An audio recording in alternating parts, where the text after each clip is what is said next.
Now, the session today is Beyond the Echo Chamber, Journalism for Inclusion, with Priyanka Dubey, Teresa Rahman, and Arfa Khanum Sherwani. Nazia had to drop out because of health reasons, but we hope she feels better soon. The panel is moderated by Siddharth Rajan, a founding editor of The Wire. I will very briefly introduce Siddharth and make a couple of housekeeping announcements before handing it to him to get us started. Siddharth, in addition to being a founding editor of The Wire, was earlier the editor of The Hindu and is also a recipient of the Ramnath Goenka Award for Journalist of the Year. He's taught economics at New York University and journalism at the University of California, Berkeley, besides working with the Times of India and the Center for Public Affairs and Critical Theory at the Shiv Nadar University. Hi, and thanks, Nirath, for that introduction. I trust my voice can be heard by everybody. And so it's now 6:35. I'll spend a couple of minutes introducing our panelists. Sadly, we've lost one, Nazia Iram, but I will just introduce briefly the remaining three panelists, and then launch into a conversation that will hopefully last around 40-45 minutes. After which we will have a discussion with the audience. So the first of our panelists today is Priyanka Dubey, who is a journalist based in Delhi. Her investigative reporting on social justice and human rights has won multiple national and international recognitions, which include the 2019 Chameli Devi Jain Award for Outstanding Woman Journalist, the 2015 Knight International Journalism Award, the 2014 Kurt Schork Award in International Journalism, the 2013 Red Ink Award for Excellence in Journalism, 2012 Press Council of India's Award for Excellence in Investigative Journalism, and also that year, 2011, the Ramnath Goenka Award for Excellence in Indian Journalism. Her story in Thomson Foundation Young Journalist from the Developing World Awards and the 2013 German Development Media Awards. She's also a three-time Ladli Media Award winner and a former Chevening Fellow. Her first book, titled No Nation for Women, Reportage on Rape from India, the World's Largest Democracy, was published by Simon & Schuster, India, in 2019. It was shortlisted for the Shakti Bhatt First Book Prize 2019, the Tata Literature Live Awards 2019, and the Prabha Khaitan Women's Voice Award 2019. Our second panelist is again another outstanding journalist, award-winning reporter, Teresa Rahman, who has worked previously for India Today magazine, for The Telegraph and Tehelka before she began editing the Thumbprint magazine. She has also been a contributor to The Hoot, which is a well-known website on media commentary, Al Jazeera, The Third Pole, which is an environmental website, and of course Reuters. She is the author of The Mothers of Manipur and Bulletproof, a journalist's notebook on reporting conflict. Recipient of the Wash Media Awards 2009-2010, she received the Ramnath Goenka Excellence in Journalism Award for 2 consecutive years, 2008-9 and 2009-10, under the category Reporting on J&K and the Northeast. Her other honors include, of course, the Ladli Media Award, Sanskriti Award for Excellence, and the Sarojini Naidu Prize 2007 for Best Reporting on Panchayati Raj. She has also featured in the Power List of Femina magazine, which is quite something. And then, of course, our third panelist is my colleague, the senior editor at The Wire, Arfa Khanum Sherwani. She worked for many years at NDTV and Rajya Sabha TV before joining The Wire a couple of years back. Among her various reporting assignments, she was the only Indian reporter to cover the 2014 Afghan presidential elections. She, like the others, is also an award-winning journalist. She won the Red Ink Award, the Sahitya Samman Award from the Hindi Academy, and of course the Chameli Devi Jain Award for Outstanding Women Media Persons this year. And as I said, she is currently with the Wire. Her flagship video programs, Arfa Ka India and Ahmi Bharat, are of course hugely watched and admired on the Wire's YouTube channel. Nazia Iram sadly is not with us, but that essentially gives us more time for our three panelists. And the topic we have is a very broad one, media and inclusion. And it seems to me, before I kick off, our conversation, that we can think of inclusion in ways, two dimensions. The first, of course, is at the political level, right? When we live in a highly polarized media space, highly polarized society, highly polarized political culture, where it seems as if the possibilities of debate, discourse, conversation have all ended in acrimony and abuse and recrimination. It is essential to talk of a sense of inclusion, by which we mean the possibility of speak to a wider audience than one that than an audience that one is comfortable with, right? And for the media, this is particularly challenging because, as I said, we live in highly polarized times. People and politicians have lined up behind particular media platforms that they believe are telling them the truth about what's going on. And by and large, it seems as if people choose their media on the basis of their overall ideopolitical orientation. And it seems at times quite hard to shake people away from those affiliations or those linkages. And the challenge then for journalists is how do you do your job credibly in a way that you don't get pigeon cast, you don't get typecast as being the representative of one particular line of thinking, right? So that's one dimension in which I want us to think about inclusion. And the second dimension, of course, equally important and one that often gets ignored in conversations about the media, but given the long Litfest and the entire focus and thrust or raison d'etre of the festival has been inclusivity in terms of representation.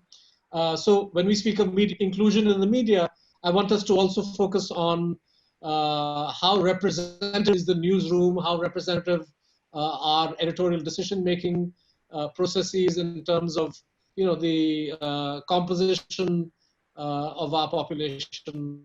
In other words, is there enough workplace diversity to reflect the copies of our society?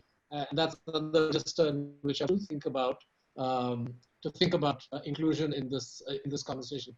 But I want to kick off, with the idea of political polarization and inclusion in that sense.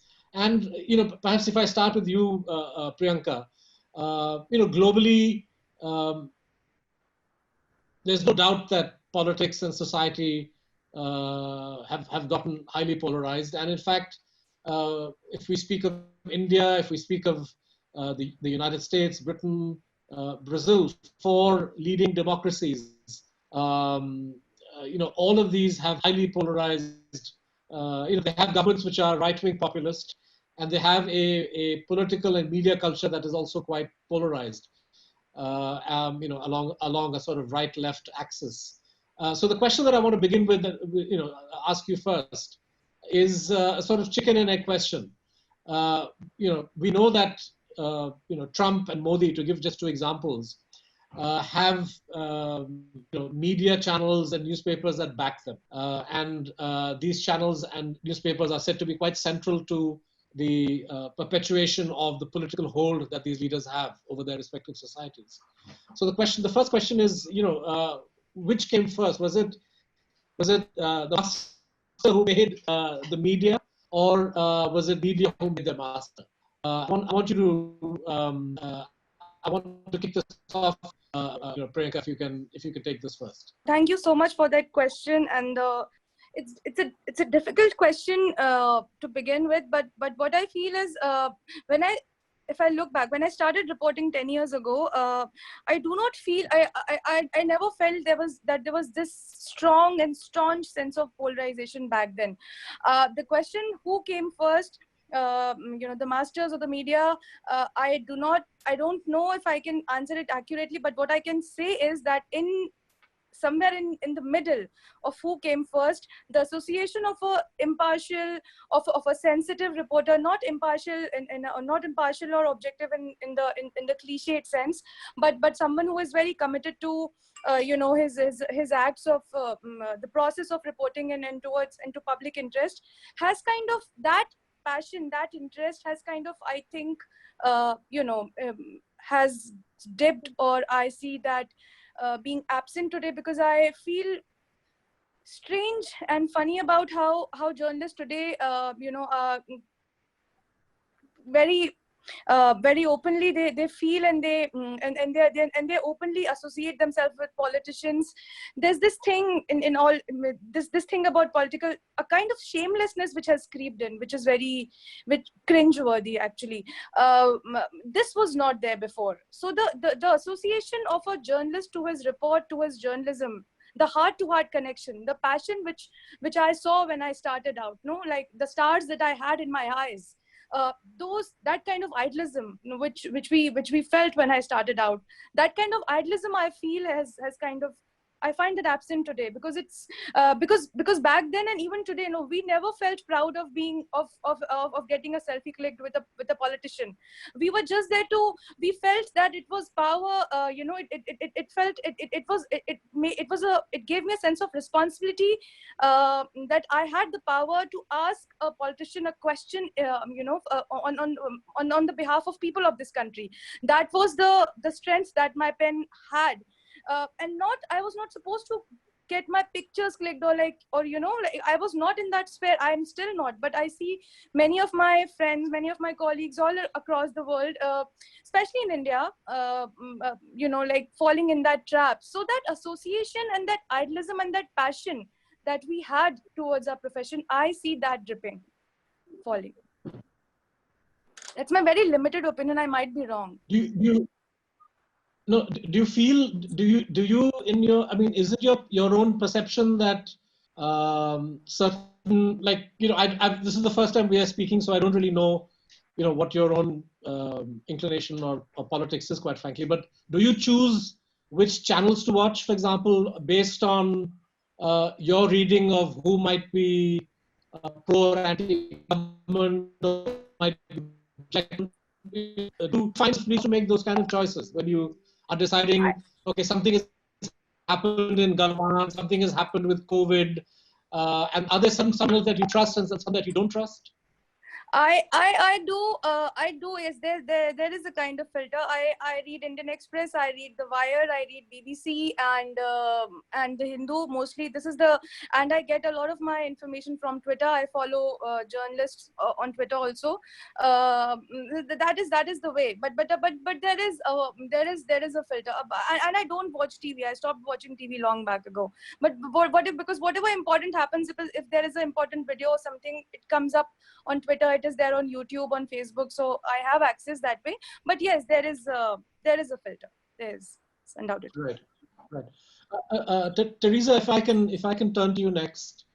There's a tendency among a lot of us who are quite critical of the way things are going in India right now, and the Modi government's attitude towards journalism and media. There's a tendency to in a way, imagine that a lot of terrible things that we see happening around us began after 2014. Now, you've been reporting in difficult circumstances even prior to the arrival of the Modi government in 2014. In what way do you feel that the media landscape has altered between the pre-Modi era and the post-Modi era? Are we making too much of some of the changes that we've seen over the last 6 years? Thanks, Shubha. Actually, I report from the periphery. I am based in the margins. Like I'm based in Assam, and so I've been reporting on the Northeast, and I've done hardcore conflict reporting. So that was prior Modi era, and we journalists in the Northeast, actually I don't know, there's always this thing that we don't get space. We are out of the radar of the so-called national media or the the mainstream media. So we've been trying to I felt that that freedom which I had when I was reporting for Tehelka. I used to do hardcore conflict reporting, and I was very young then. We used to just go to the field and with a pen and a paper. We never really cared for our own personal safety. And this is precisely why I wrote this book called Bulletproof, where I'm trying to say that we are bulletproof. We never heard of bulletproof jackets when we went reporting, and that too in very, very inaccessible areas in hostile terrain. And and after that, when after quitting Tehelka, when I thought that I would write for the national and international media about the men, women, and children of the Northeast, and that is when I felt that space for the Northeast was not there, and it happened in both the eras. I mean, prior to Modi and before Modi. So for us, things remain the same. But one interesting thing that I can see happening is the lot of, if there is a media which from Delhi which is bombarding us with a lot of propaganda, a lot of information, there is this counter which is happening with, we are seeing this growth of hyper local news organizations. There are like web portals in every town and village now, so there's a joke that goes that in Assam, there are like, more there are more web portals than PCOs when we had those public call offices, So, and YouTube channels, young kids from marginalized communities. We are talking about marginalized people. They are coming up with YouTube channels to tell their stories. So this is something, social media is being used. So when you see this whole thing about coming from above, for us, I can see this counter coming from, the use of this communication technologies, use of social media, use of YouTube. And so I feel, there is this, thing going on a parallel level. There's this all kind of voices coming from the margins, from people have started coming up with YouTube channels in their dialects, so these are very interesting a prolific media that is growing, which is giving we are not waiting for people from Delhi to come and do a story on us, and when people ask me, why did you start the Thumbprint magazine? It's an online venture which I started 7 years back. That I always tell people that it was a very angry reaction. It was a very angry reaction. When I quit Tehelka, I thought that I would write for the national and international media, and which I thought that I would write stories which were of global standards. But I had to struggle to find space for my stories. I had to struggle to find space for my stories in the so-called national media. Then that was the time when I decided to create my own space. And that was the time when I discovered the might of the internet. I'm sitting in a small town in Assam. I am running this online magazine, and I'm trying to tell, and it would be too ambitious to call ourselves a bridge, but we are like a scaffold trying to reach out to the world and bring the world to our doorsteps. And then I realized that there is this huge hunger for news and views from the Northeast, which is missing, and which people want to read. People want to, and there is a large section of English-speaking population here.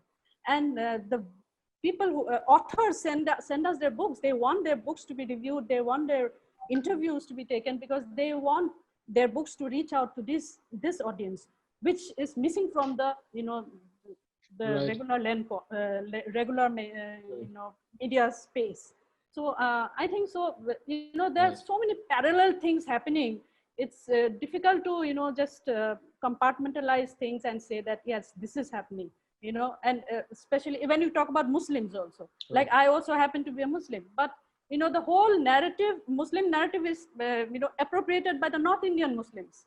Nobody asks us, what are your problems? So, India is such a diverse country. You just can't, sit in Delhi and decide that, yes, this is happening and this is not happening. You'll have to see what's happening down there. What are the different streams? You are saying that we are the mainstream. I'm saying that there's so many streams here. So many streams that are flowing, and you don't know in which direction are they going. But with the advent of technology, things have changed, and we are getting, it's a prolific media that's brewing here. Right. So it's very difficult to, yeah.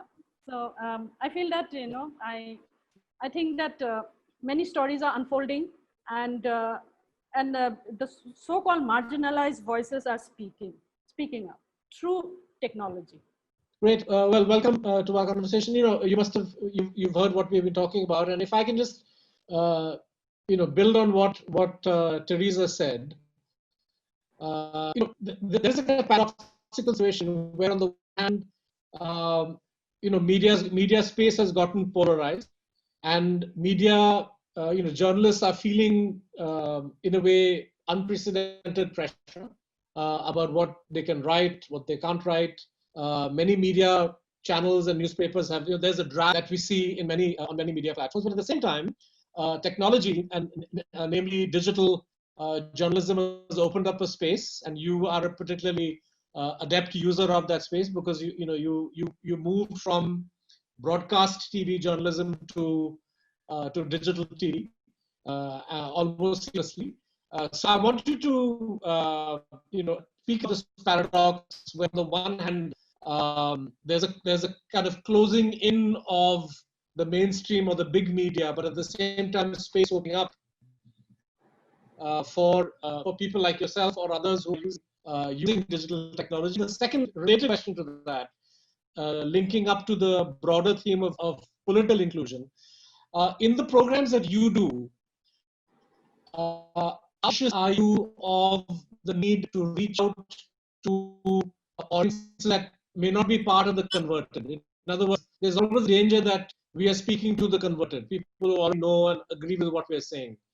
How conscious are you when you choose subjects and when you frame how you discuss them, that you want to actually reach out and appeal to those who may be sitting on the fence, or those who don't think in the same way that you do? Yeah, that's a very interesting question, Siddharth. But before I come to this, I have a small theory on your initial question, whether the master came first or the media. I would say, because this is very important for us to understand how we began, and especially in the post-2014 India, that how it all unfolded and how we reached here. I would say the media prepared the masses for the new master. So far, in the pre-2014 era, we had journalists reflecting, showing, because as an audio-visual journalist, a video journalist, I usually look at things from audio and visual point of view, from that perspective. So I would say before that they used to, but in 2014, what we saw was the arrival of the news media, especially the audio-visual media, not just in the form of observer, a spectator, but also as someone who was a party in elections. So they played not a passive, but a very active role on who should be elected, how this person should be elected. So this is how media prepared the masses, the Indian masses, for Narendra Modi. I want to take you back to 2012 and 13. This is even much before the BJP declared, I would say even go back to 11. This is much before the BJP declared Mr. Modi as the prime ministerial candidate. We saw the largest video agency of India showing Narendra Modi's speeches, uninterrupted speeches. Like they will go on from 20 minutes to until 1 hour and 20 minutes. And those were live broadcast on national television. And so here, Mr. Modi's speeches were being telecast live, being broadcast live. And on the other side, you see UPA being discredited in the eyes of Indian masses as a party which is extremely corrupt, which is incapable of ruling India. All these scams, 2G scam and all telecommunication scams and coal scams. And we had a CAG report now in 2020. We don't even know what happened to those reports if the Congress party was, that the Congress party was accused of doing so. the people who were part of those camps, we don't really know where they are. So what I'm trying to say here is that Narendra Modi was presented as some kind of a challenger to this ruling elite. An interesting part is that even in 2020, even after almost now 6 years of him being in power, he's still being presented as someone who's still challenging the power. He is still not part of the Lutyens Delhi, and he's still not part of that. So he's still that challenger who's challenging us, challenging the ruling elite. Now, coming down to how this digital space opened up, we have to understand how our newsrooms function. In the post-2014 India, though it started much before, I would say 2012 only, 11, 12, we started sensing this. We were told earlier that we broadcast Narendra Modi's speeches because they bring TRPs. We kind of bought that theory until 2014, and then later we realized that this was no more about profit-driven media. This was not about no more about corporate houses. This was more of an ideological allegiance, I would say, because this is how our newsrooms. If you see the composition of the newsrooms, these are mostly upper caste, Hindu, male. Those are the people who are mostly, I would say, especially in terms of Hindi media, since I have worked in several Hindi video newsrooms. So I would say, that is why most of our journalists that I worked with, who were my editors, they were communal people, casteist people, anti-women people, and as Teresa was saying, in their map, even Northeast hardly existed. So Northeast Kashmir wouldn't even exist. So this is why people like Teresa, who started her own venture, and she says that now in every gully and nook and corner, you see now new people, even YouTubers emerging. And this is the reaction, that angry reaction to the politically and socially dominant class and section of the society dominating the entire media space. And this is where I felt the need of Hum Bhi Bharat, a program which does not even hesitate in declaring, in putting it down in as many words, that this is for the people who have been marginalized by the mainstream media, by the mainstream politics. Because at the moment, what you see is that our newsrooms are exactly like what our politics is. Our newsrooms are majoritarian, our newsrooms are casteist, our newsrooms are communal, our newsrooms are anti-poor. So all of these traits which we see are in our politics are exactly the mirror images of a newsroom. And this is where, when I feel, and there is also a lot of self-satisfaction that a program like that existed. And I don't even claim any neutrality, because this program is for people who have completely been marginalized by the big media. This is their voice. This is their platform. Priyanka, did you want to come in? Yes, I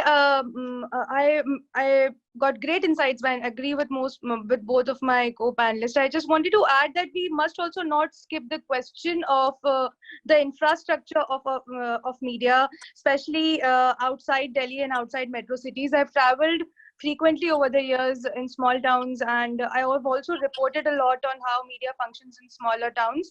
So when we talk about how like how a particular politician or how a party is given more coverage in elections, we also need to look at how this advertising thing functions. Because when I once there was this I think around in 2017 when there was a journalist in Siwan who was murdered, and I did a long report for Caravan, and I traveled in the town and I spoke to a number of journalists. So most of the local journalists, they told me that and it's on record, like I have written this in my story also, that pages and pages of, they had pressures of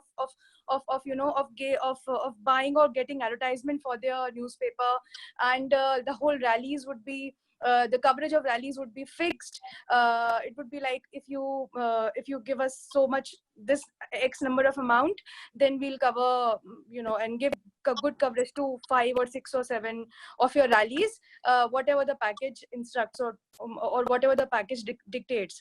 So this package system, when it comes in, whenever the election happens, and obviously the whole voting, Delhi and Bombay are not going to decide who is going to win the election. There's this whole India besides our metros. And how is the media shaping the thought process in these small cities, because local Hindi newspapers are still the largest selling and largest selling newspapers. They are influential instruments as far as making opinion is concerned. So why is it so that media is so much dependent? Why are we kind of selling our souls, and why are we like so much dependent on advertising that we are kind of compromising editorially fully out there? It's so much out there, and there's this lack of shamelessness and lack of editorial dignity in that whole process. So that thing also needs to be addressed, because until unless we fix that whole thing, we find a model in which independent reporting can sustain, a question all of us have been struggling for so long. I don't think until unless we find a way to address that problem, we'll be able to produce stories that are independent and that are truly in public interest, and only in public interest. And so that if I can add a little into what Priyanka is saying. Yeah, go ahead. Yeah, so I was trying to say that, out of these 20 years in TV journalism and audiovisual journalism, 17 years of my life I've spent working in television. And trust me, today, there is not a single newsroom where I find the kind of programs that I do on The Wire. That single newsroom in India has the space and capacity and large-heartedness to accommodate a program like that.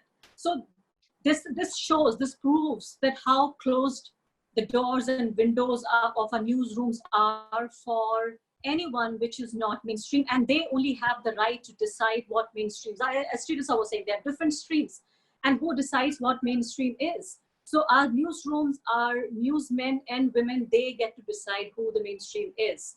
And this is why I'm saying that the media is totally have been captured and taken over by this class, and the section of Indian population that has always dominated the economic resources, the politics and society, even the intellectual spaces.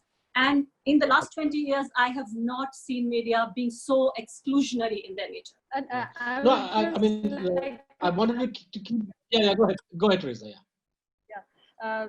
Talking about diversity in the newsrooms, actually, India is so diverse that you can't just fill up your newsroom with diverse people and hope to get diverse stories. It all depends on the kind of stories the editor. It depends on a sensible editor and an editorial team. And I think especially when like I used to report for a national magazine based in Guwahati. I was based in Guwahati, but I was reporting for the entire Northeast, 8 states.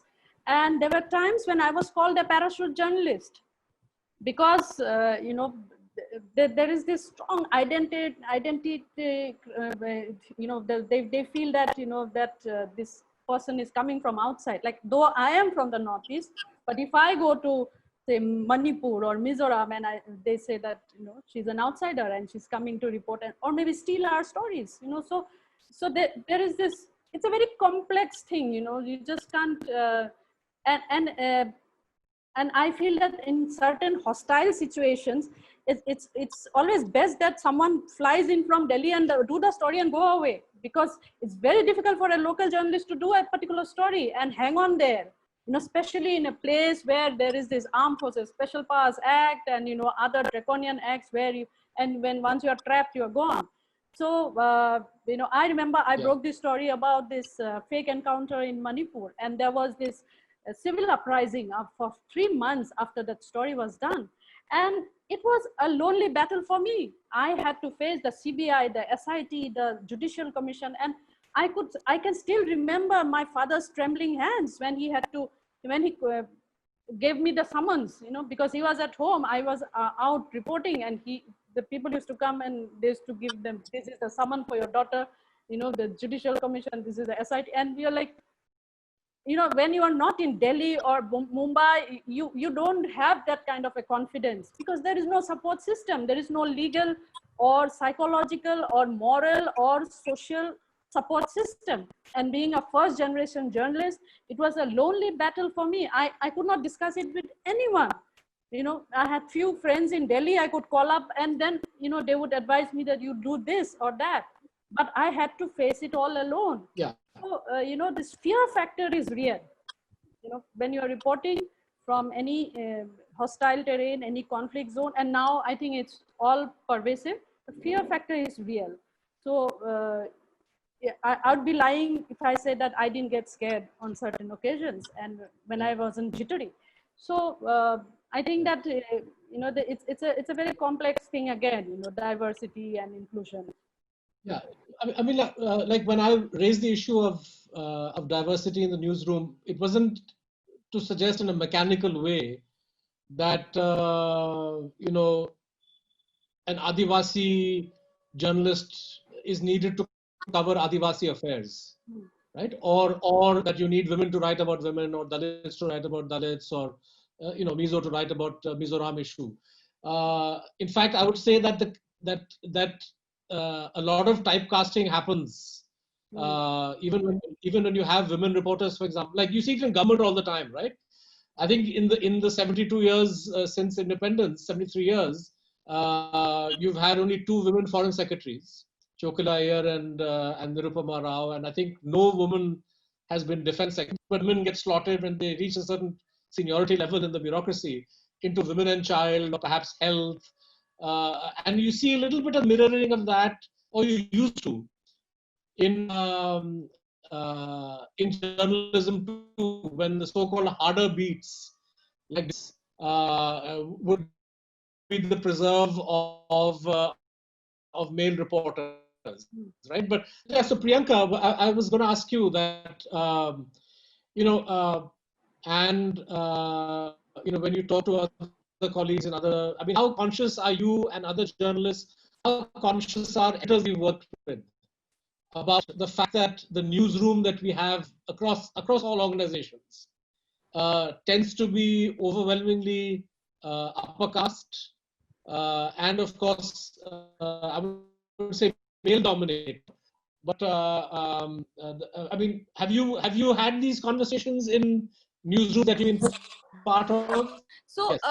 yes, I regularly have these conversations among my friends, among my peer, among my a few journalist friends that I have, and I think besides Delhi and Bombay and certain metro cities, if you go in the interior, like not even 3-tier cities, like major 2-tier cities also in UP, Bihar or Northeast. So those newsrooms are also very male dominated.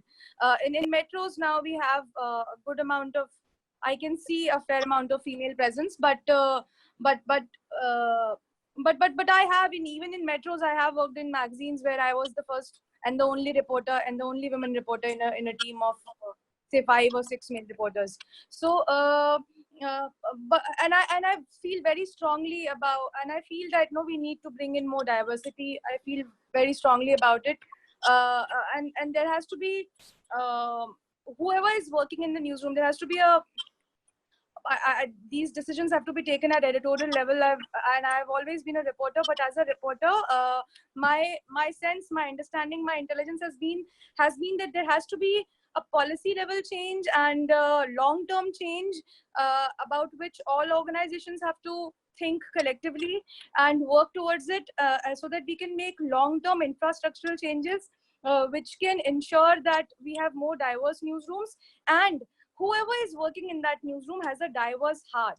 So diverse heart, by that I mean, like the editors working, the reporters working, whoever, they should be very sensitive towards bringing in all narratives also.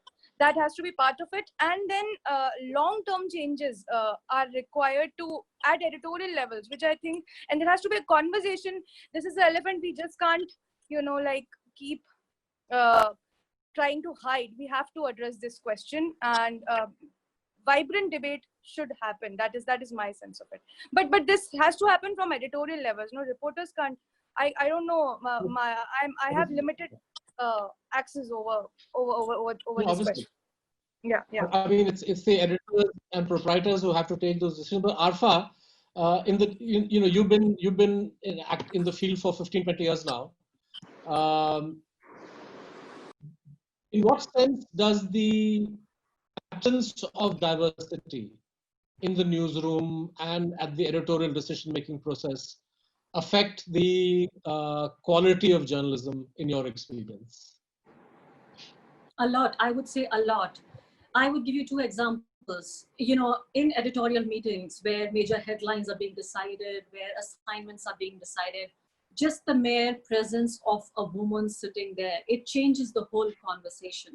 This is about the editorial board meetings. And in the newsrooms, if there is a Muslim journalist sitting out there, and if say a Dalit journalist sitting out there, Dalit, of course, there are lesser chances of a Dalit sitting there with their identity than a Muslim journalist.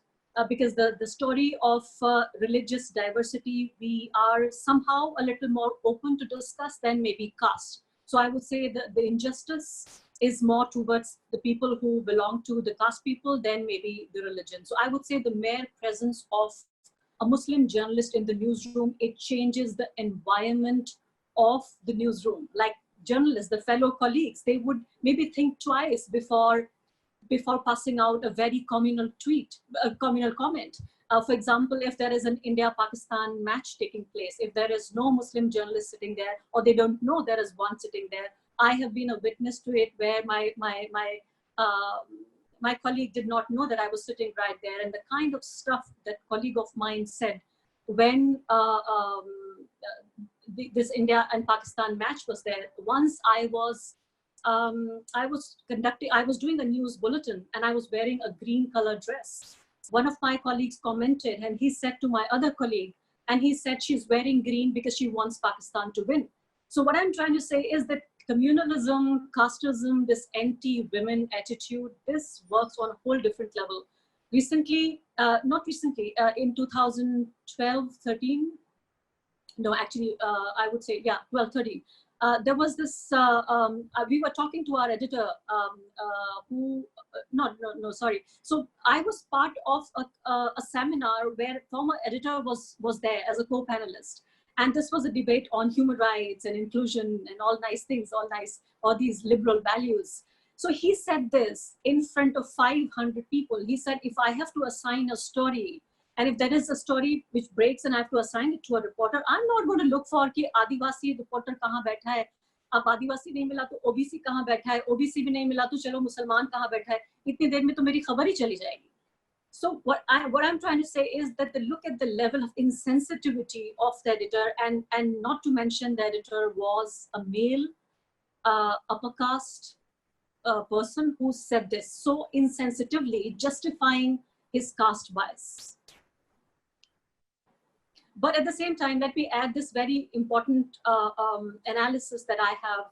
Suppose if, like you were saying earlier, that this is kind of a catch-22 situation, whether there are women bureaucrats who should be given Women and Child Development Ministry, or whether women should be covering women issues, Muslims should be covering Muslim issues. It's actually a very catch-22 situation. Like I have, as a journalist, covered Muslim issues. I have covered it for several years for more than one channel.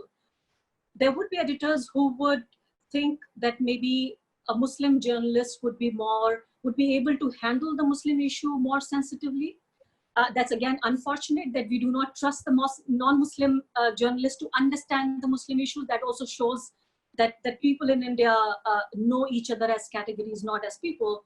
So the subject would be given to Muslim journalists to cover. On the other hand, then the same Muslim journalist who would be considered more sensitive to cover and more appropriate maybe to cover Muslim issues would face these suspicions all the time, whether the journalist is emotionally involved, whether the journalist can be objective, whether the journalist can do a fact-based analysis or a story. So this certainly is a catch-22 situation. I think we need more women. I think we need more Dalits. I think we need more Muslims to be a part of the Women and Child Development Ministry as well as the Defense Ministry. We need Muslim journalists to do Muslim issues as well as to do national politics, do business journalism, do sports journalism. So I think the key lies in having more people from diverse backgrounds so they can be part of those beats which are directly connected to them, as well as other so-called mainstream beats. Right. Teresa, before I go to the audience, if I can just, segueing on from what Arfa said about the requirement of so-called objectivity. You made a comment in your last intervention about how sometimes a person coming in from outside may be more objective in covering a particular issue or conflict in the Northeast. How real a concern is that? I mean, and is there a danger then of always imagining that somebody who is in Nagaland or Manipur or Mizoram is not capable of looking objectively at their own problems and covering it as a story without necessarily getting entangled in their own personal preferences, biases, or whatever? I was saying that from my own experience of I covered this encounter in Manipur. So it would be very difficult for local journalists sit in the jurisdiction of Manipur police to do that story. It has to be someone from outside, you know. So when you're dealing with such stories about conflict where you can be arrested anytime, you can be, so it's always easier for a journalist coming from outside who doesn't fall within the jurisdiction. And when you said, talking about objectivity in certain matters, like for instance, NRC, I've seen journalists reporting from outside the region much better about NRC with a lot of insight and lot of, they could look into the human tragedy that was unfolding, in Assam because of the NRC. And for us, we always wanted a free and fair NRC in Assam. It's a different thing for us. For us, we want this whole matter to end, this whole issue of illegal immigration to end. And we wanted a free and fair NRC. But, the way the whole thing is being done. So that is something which, and how poor people are suffering because of that. So those things are not being highlighted by, many journalists based here. It is only by journalists who have come out from outside. They did a better job out of it because, they were more objective, I could feel. So, there are certain, there are so many sensitive matters here, which, sometimes you need a parachute journalist to come and do the story and go away. And the story has to reach the world. For me, the story has to go to the world. It's not just, it can be done by anyone. If you can do it sensibly, you can do it with a sensitive eye. I think anyone can do a story. It doesn't matter whether you're the person sitting there. And maybe, someone who's sitting there, I'll be more prejudiced. I might have my own biases, and I'll do the story accordingly. And this is what was happening. So it's only after people from outside intervened, then the real stories came out. The stories of the margins, the stories of the people who are harassed, people who are dying, people who are committing suicide because they couldn't produce papers. So these are stories which came out only after journalists from outside came in. So that is where I said that, certain matters you need, because it's a very complex region. The region is often ghettoized as a monolith. So you cannot say that, it's very difficult, even sitting in Assam, to go to one part of Assam and do another story it might be problematic, So, and then there are all these draconian acts and laws in force. So that is where I wanted to say that, this whole thing about, and especially when you are in a conflict-torn region, which has seen several decades of violent insurgency. So, the local journalists, they try to play it safe. They try to play it safe. There's certain things, we know that if we do this, maybe it will be difficult for us to live in Assam. So, it's like, so there are things which, this is where, we need this diversity, people from outside too, to do report on things. Okay. I mean, essentially, I mean, what you're pointing to is an unhappy situation where the environment for objective, honest reporting does not exist. Either because mainly because there are threats. So if the journalist who writes objectively faces a threat to life from any one of several layers in a region, that could grounds to think about people from outside coming, although clearly the effort of media organizations has to ensure that the reporting environment in all of these states and regions is totally safe for local journalists. But this brings me to, I don't know how much time we have left, Nirath, or... I was just trying to say that, especially in terms of media debates, again, I'm sorry to be this typical audiovisual journalist just bringing in television all the time. I would say, in the name of objectivity, when you make the lamb and the butcher sit together, I think this whole false equivalence, it has to end. That the debate should begin where hate and discrimination and violence ends. You cannot really have people who outrightly they support discrimination and support violence. Whenever people say that the right wing should be given a space, I have always adhered to a principle in life that if there is an ideology and a set of people that promotes violence and discrimination, there are two things, then that's not a valid opinion. A lie cannot be an opinion. If you support slavery, that cannot be an opinion. If you support casteism, that cannot be an opinion. And I begin with standing with the oppressed. So if I have to take sides, I would always take the side of the oppressed than the oppressor. If I am going to cover a communal violence, I would see that how always the minorities are at the receiving end of it. If I'm going to cover a riot, suppose I covered this 14th April violence, I'm not going to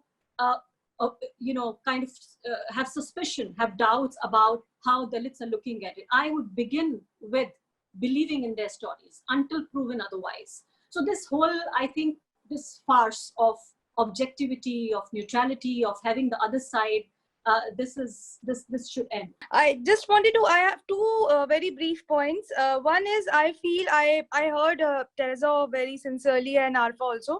The one thing which I feel is that which we need to talk about here if we want to really have more inclusion in media and have a very vibrant have a media which informs and educates and so on and so forth, then we need to really strengthen regional media, strengthen in real terms, in which I mean, like, we need to build infrastructure in structures where there are flourishing news organizations at state level, regional level, in Northeast, in Kashmir, which are able to sustain themselves, have some model by which they can sustain themselves and invest in reporting.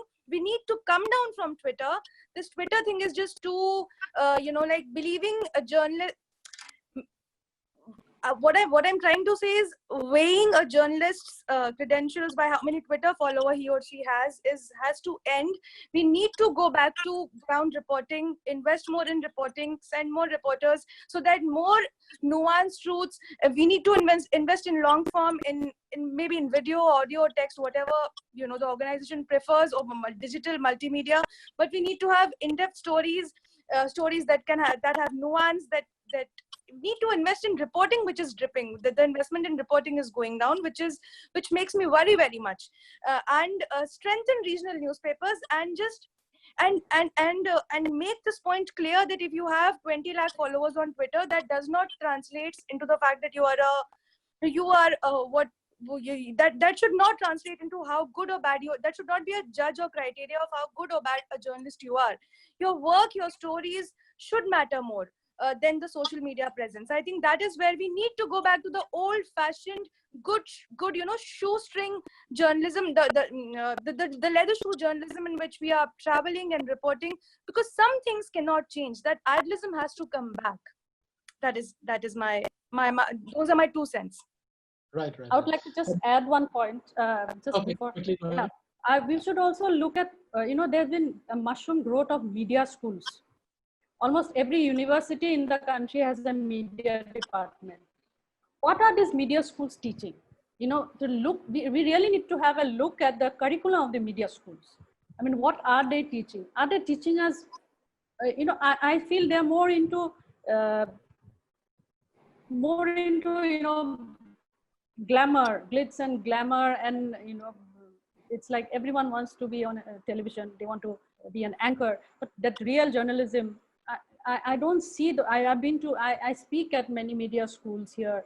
I don't see that thing in the students or in the curricula, so they are going to be the future journalists.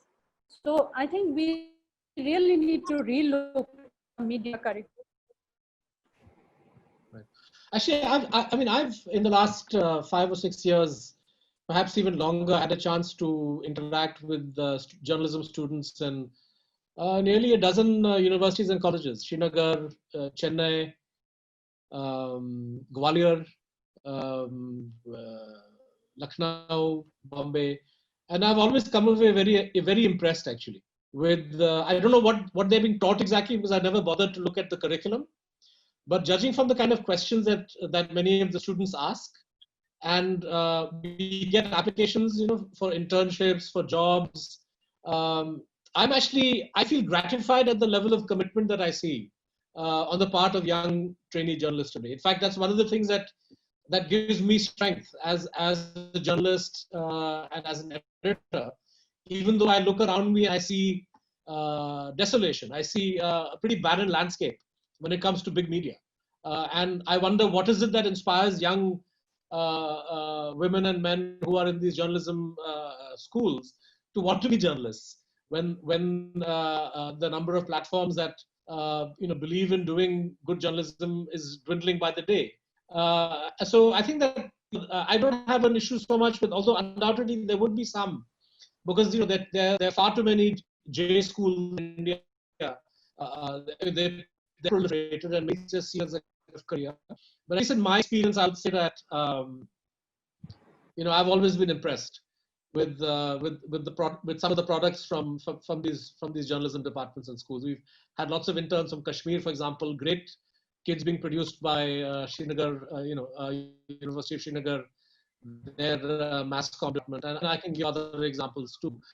Before I go to the audience, I just want to turn one thing. Before I spoke about the issue of objective journalism, right? Often people confuse objectivity with this idea of balance, and by balance, actually, they mean a false sense of balance. So you can have so in other words, if you have a television, if you have a TV show where you're discussing, and you have a BJP person and a Congress person, and maybe or you have a Hindutva guy and you have a Maulana Sahab, that's not an objective debate, because each person is bringing their point of view. As a reporter, objective journalism means reporting things that are, objectively verifiable, that where you bring a kind of scientific method to what you cover, and it doesn't mean that you glorify. I mean, everybody has their own views, right? It would be naive to imagine that as a reporter, with your own political sense, your own prejudices and biases, that you can simply forget those. You can't. And to say that you can forget them is to be dishonest.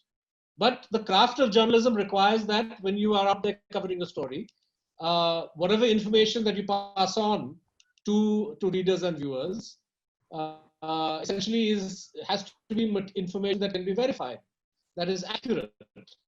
And even if it ends up telling, so for example, if the Delhi police is announcing that the Delhi riots are the product of a left jihadi conspiracy, reporters have an obligation to ask the police, okay, show the evidence. And in the absence of evidence, if I choose not to report this allegation or to give it any credence, I would say that I'm being very objective, because I'm refusing to be a stenographer, right? So I think that very often in the popular media's telling and the way politicians promote the idea of objectivity, it's a very in a very self-serving way. So I think that I would like our audience to reflect on this, because don't for a minute assume that only those people can be journalists who are willing to have no political views of their own. Everybody has political views, right? The challenge is to do your job in a professional manner, staying true to the trade craft. And I think that's the challenge that every good journalist aspires to meet, So I think let's, we have about 20 minutes, 25 minutes. So there's a question asked by Lakshmi about the future of journalism in the light of cutbacks and so on. And she's asking about, business models. And so I thought, even though this takes us away from the issue of inclusion, but you run Thumbprint, are you confident that you have a viable business model, or does it worry you every evening? Yeah, it does worry me every evening. And, when I started off with a lot of idealism and on a shoestring budget. But now I feel that there is a huge responsibility on my shoulders. I can't back off. And so it's just like a small cottage industry. I'm running from my living room in a small town in Assam. And we proudly call ourselves an international magazine with a Northeastern soul. So you can be international sitting in a small town in Assam. So it's just being brave. I'm just being brave. And, I just said that, I'm going to create my own space and I'm not going to beg for space. So, I think it's a privilege that, nobody's ever refused to write for us. That is a privilege we enjoy. And I think we've been able to create a credible space. And I feel that is success for me, and I'm slightly fortunate, slightly privileged, because I don't have to worry about my bread and butter. So I can do this comfortably, and I'll just wait and see if I can, because I'm a journalist, I'm a reporter, I can do the editorial bit, but marketing is not my cup of tea. So I've been struggling with that. Yeah. The first, I think there are a couple of questions around advertising and how they might fuel bias, right? So Niharika asks how the broadcast media, in particular, is heavily dependent on advertising. How efficient will it be to call out advertisers, the brands, when they fund bigotry? That's number one. And then this related question around somebody, Pluto is a planet, asks how much does the advertising industry contribute to this echo chamber, right? It seems that the echo chamber will exist as long as there is corporate ad funding. So maybe any of you want to tackle that question. See, I think we really need to understand, this is very basic, but it has to be repeated again and again, that only the interest of the advertiser is going to be served. So if the advertiser, and at the moment in 2020, Government of India is the biggest advertiser to all news channels, to all newspapers. So which means now not just the news, but the people are a commodity being sold to the biggest bidders, and the biggest advertiser is the Government of India. And this is the reason how clearly, I mean, this can't be said in more words than why we see so much of pro-establishment content being broadcast from TV news day in and day out, because this is, Government of India is the biggest advertiser. So this is very basic. People are the commodity being sold to the advertiser, and the advertiser at the moment in 2020, the biggest advertiser is Government of India. Now, can we really hold the advertiser responsible for sponsoring hate, bigotry, violence, discrimination? I would say in an ideal world, you see all over Europe, America, in the developed world, there are people, there are companies who listen to people. Now, the problem in India is, who are those people who do not like hate, bigotry, discrimination? This is the marginalized class. This is the Dalits, the Adivasis, the Muslims, the farmers, the laborers, and their voice on social media, and the platform to express this is social media. You see a very small section of those who come from these marginalized communities who are dominant voices on social media. My friend Priyanka Dubey said that there are people who have now like 4, 5, 6 lakh or maybe 20 lakh followers. I may be one of those people, and I come from a marginalized community, but how many people do have as many followers as I have from my community? I can count them on my fingertips. So that is why people who are at the receiving end of hate, bigotry, discrimination, violence are largely not there on social media. And that is why they are not able to make as much noise as they can. Though I would say in some cases, they have successfully been able to do so. We see, if I don't know whether I'm allowed to take names of those media networks, where at least 3 advertisers, they withdrew their ads for obvious reasons, that there was enough noise on social media behind them. And those were not national advertisers, they were multinational companies. So at least out of 3, 2 were multinational companies who withdrew ads. But I think we are not making enough noise. This goes back to, again, not the marginalized communities who are not there. Again, they're marginalized even on social media. This goes back to the liberal people from the majority community to raise voice on behalf of those who are not online but offline. Thank you, Arfa, for that very, very articulate and nuanced answer. Anyone else who wants to come in with that, to answer that? Okay, maybe let's move on to a second set of questions, which Rashmi and Lasya have asked in slightly different ways. So the question is around equal representation of topics, irrespective of whether it's rural or urban. So Rashmi asks, instances of, let's say, violence against women in tribal areas get less sort of coverage. Similarly, Lasya asks whether South India gets equal treatment. She asks whether Shaheen Bagh would have got equal attention had it taken place in Hyderabad, right? So anyone who wants to sort of come in and answer that? Yeah, so I have 2 very brief points. I do feel that if Shaheen Bagh had happened, for example, in Hyderabad or in any other, or for example in somewhere in Orissa, in Bhubaneswar, I don't think that it would have got the attention that it got because it happened in Delhi. Because we do not have a tendency in India, media is very Delhi centric, and we do not have this tendency of investing in reporting, investing in, you know, sending out reporters, or like or developing a local network of reporters who can you know, feed us with good solid, watertight, high level good stories. So that again brings me back to the lack of investment in reporting and the infrastructural problems, both at which infrastructural problems at regional level. And obviously it also, Nirbhaya got so much attention, it rightly got, it raised a big storm which was due, and the storm helped us take the conversation forward. But there are often, I'm always asked questions that if the case had happened, say for example in Bhubaneswar or in some other city, how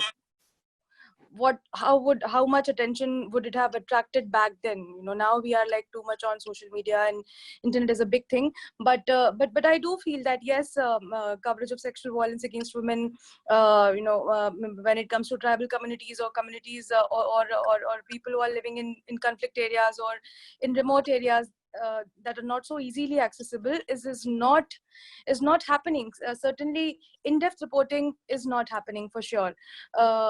So that brings us back. If we want inclusion, we must recognize and re-stress on the importance of reporting, of investing in reporting. And people of this country need to understand that if they want to, I think I think the readers and audience also have to, you know, start thinking about what kind of what is, I think we really need to question the importance of media and the significance of media in our whole society. If we are significant, then people should come forward and they should try to, you know, we have to find a way how to about how we are going to survive and how we are going to find ways of investing in stories.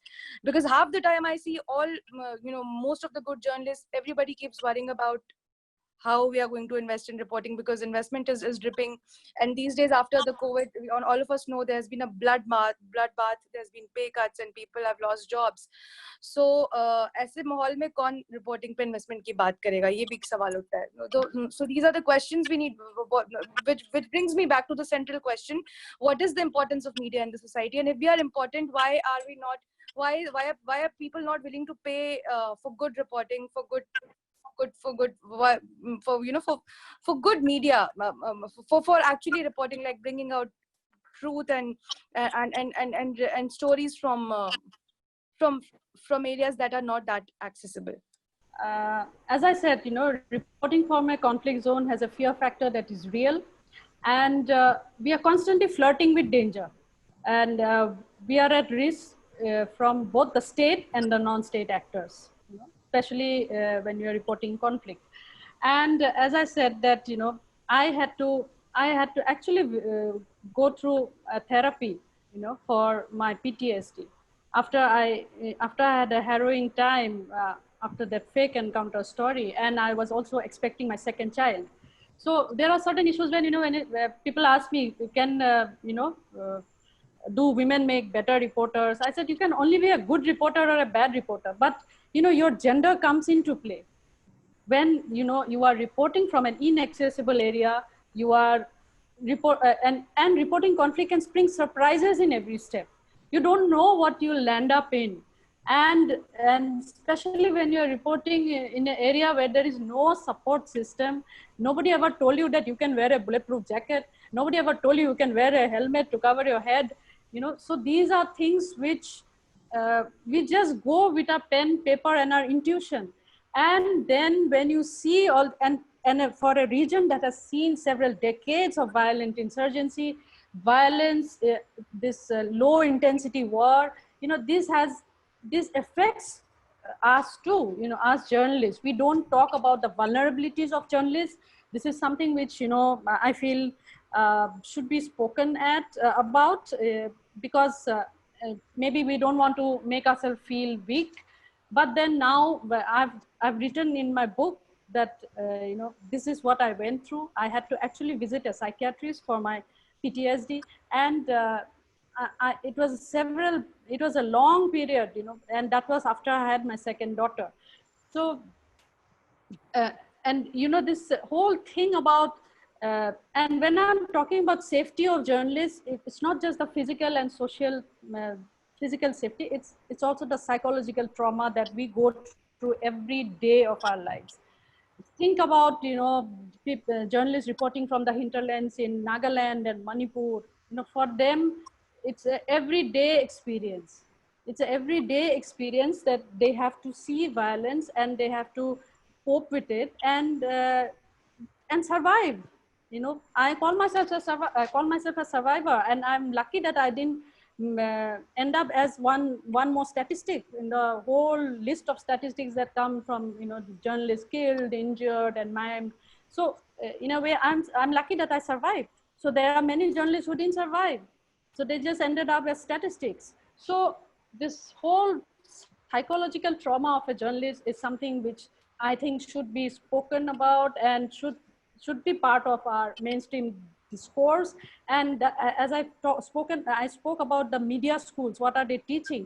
Like, I am a trained journalist. I studied at Indian Institute of Mass Communication, but no, this journalism school or my training in journalism did not teach me to deal with situations when I was reporting from a conflict zone. There were many things which were new to me, and it was basically, I had to unlearn many of the theories and break many rules. And I just, since I was a very passionate journalist, so I just went and got the story. I never cared for my personal safety, and not just my physical safety. I'm talking about my psychological safety, my, safeguard as well. So this is where, I feel that these things about, and that my colleague, my friend in Arunachal Pradesh, Tongam Rina, she was shot at while she was entering her office. She was the associate editor of Arunachal Times. So she's still waiting for justice. And she had to spend 1 year in Germany for her treatment of PTSD. And she's come back, and she, when she saw my book, The Bulletproof, she read it and she said, I want to hug you, So for us, this is, it's a lonely battle for us, for journalists in the Northeast and the hinterlands. It's like, I'm not just saying just the Northeast, maybe somewhere in Uttar Pradesh also, if you are a woman, if you are, it's a whole, and these are things, which people don't talk about. And I feel that it's time we should talk about all these things. Thank you, Teresa. Knowing that we only have a little bit of time left, I'll move on to the next set of questions. And maybe Arfa, if you don't mind answering this. So this is the whole topic of today's panel is to actually break the echo chamber, right? Both on the supply side and the demand side of journalism. So it's almost an interrelated set of questions. First, what do you think is the role of, let's say, diversity training for journalists? Do you think there's a role for diversity training for journalists where they get formally trained on different aspects of identity, religion, race, caste, etc., disability? Is there value in that? And then the other part of this question is on the demand side, when people consume news, are there any innovations you've seen where through which people can see balancing perspectives. They don't just see one side, but they can, let's say, consume news from 2 or 3 different contrasting perspectives, right? So on the supply and the demand side, is there a role for diversity training for journalists? And B, are there some user interface changes or some multimedia changes that can help users or readers get different perspectives?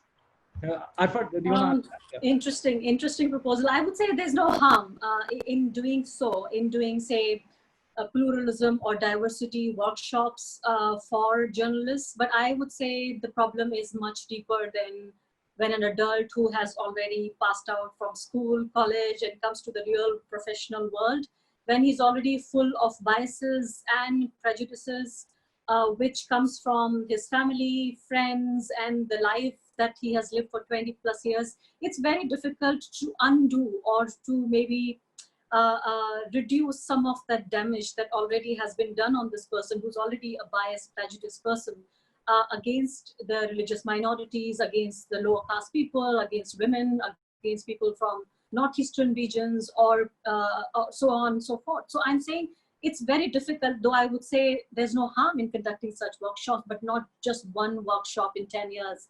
Maybe if we continue to do workshops every few weeks, every few months, and try and make people talk to each other, not as categories, not as communities, but as people. So I would say the solution to this goes back to schooling, and then how we are educated in colleges, the kind of societies that we live in.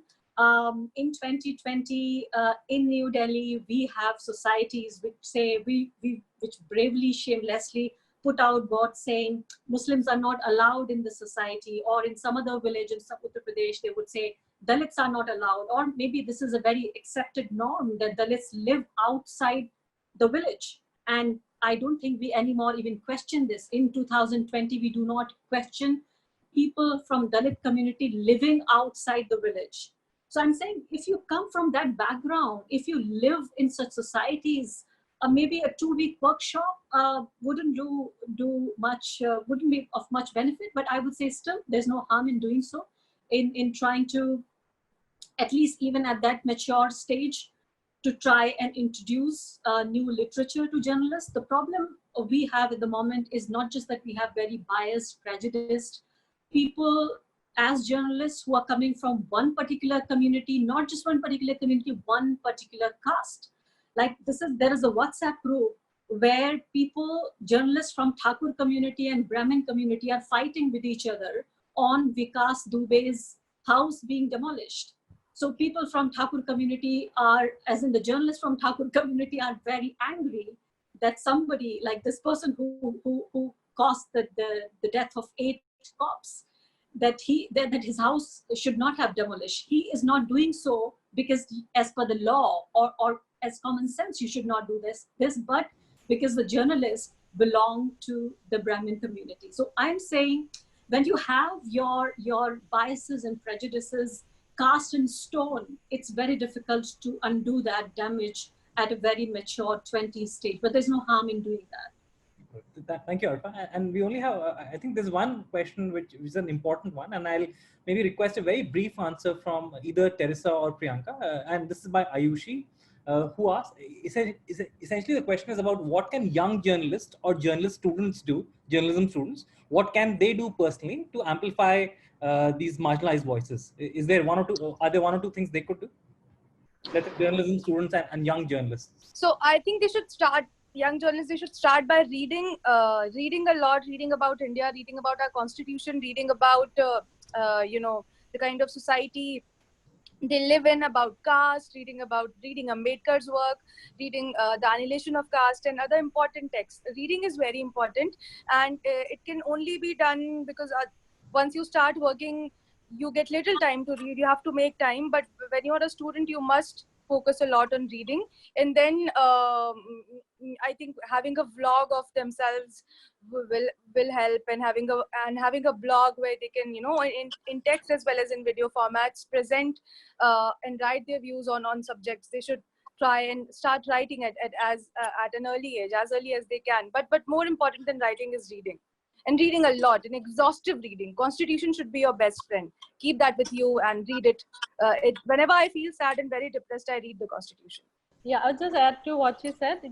When I was a student of English literature, and when the first day in our class, a teacher said that you read the Bible, because there are so many biblical allusions to the literature that we are going to read. So I think in our media schools, the first day they should be said that please go and read the Constitution of India. So that should be incorporated in our media schools. Thank you, Teresa. With that, I think we come to the close of this panel. Thank you, Arfa, thank you, Priyanka, thank you, Teresa, for a very, very engaging session, and thank you to both of our interpreters to help this make this accessible for a bunch. We will now close this formally. So this does bring us to the end of our literature festival. It's been a fascinating 4 days, and we've had just an incredible range of conversations, over 100 or nearly 100 panels who sort of shared perspectives. I just request, and Arfa, Priyanka, and Teresa, if you want to sort of switch off your videos, please feel free. And obviously, you're also welcome to stay on. I just want to close this by thanking a few organizations, and also just bring up to the screen some people who've been working behind the scenes. First of all, I really want to thank The Wire. I think they've been an incredible partner, helping us with a lot of thinking, putting together some of these panels. So thank you, Siddharth, thank you, Naomi, thank you, Mitten, and thank you, Arfa, for all your time. I want to thank the British Council, who've been excellent, and they helped with films and moderation. Thank you also Access for All for all your support here. I will lastly just want to bring up all the Belong team members who've been working behind the scenes. So guys, if you're on, could you just turn on your videos? So that's Surbhi, that's Shanya, that's Jean, Jai. If you just want to say bye to everyone, just your name, and maybe just say bye to everyone, and then we'll close this for the evening. Hi guys, this is Surbhi, and I had a great time at the Belong Literature Fest. Thank you everybody who attended, and thank you everybody who came as a panelist. Hi guys, I'm Jean. Thanks so much for attending the shows, and yeah, Manjari and Shania and Neerath and the entire team, great show, man. I had a great time and I learned so much. Thank you so much. Yeah, thank you everyone for watching. We've had really good engagement consistently, which is really something, because webinar fatigue is real, but everyone's been really consistent with coming for all sessions. So I think that's what's made it a success. So thank you to everyone for attending. Yeah, thank you so much for attending, everybody. And this was a great way to speak about inclusion and diversity. And we are super happy and glad that you kept coming back to us, to our event every Hi guys. Speaking about us and engaging. All right. And lastly, Preeti and Manisha, do you guys also want to say bye to everyone? Thank you, Preeti. Thank you, Manisha. Also, Nitya. Sorry. Thank you everyone for joining and important conversations with guys. Can you all hear? Do you want to say something? We are so happy that you did this, and I can't even imagine how difficult a job or it is. I mean, yeah. Thank you so much, everyone. All the participants. Thank you to give us this opportunity. We also learn a lot from you and the panelists. Thanks again. All right. That's it. Sorry, were you saying something, Manisha? And thank you, Belong team. It was such a great, I mean, I just felt great while working with you all. And thank you so much for making it accessible for the deaf people.